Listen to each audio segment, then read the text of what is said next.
Vernosť pravde je našim svetlom v každom čase. Vďaka nej sme sa postavili totalite moci a za obety mnohých získali vytúženú slobodu. Tie husle delá použiť, stále nech striekajú. Veľmi ráze zakročujte proti všetkým.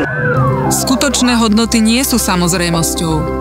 Stojím za nimi po celý čas spolu s vami. Na Slovensku, v Európe či vo svete. Chránim hodnoty, ktoré sú našou silou, nie slabosťou. Nezastavia ma sankcie, ktoré na mňa uvalil čínsky totalitný režim. Nepoľavím v ochrane dôstojnosti každého ľudského života. Aj naďalej chcem byť na blízku tým, ktorí sú prenasledovaní či nespravodlivo väznení. Aj naďalej budem hájiť bezpečné a prosperujúce Slovensko v Európskej únii. Pretože mi záleží na každom z vás. Volám sa Miriam Lexman a uchádzam sa o vašu dôveru vo voľbách do Európskeho parlamentu. Už 8. júna rozhodneme, v akej Európe chceme žiť.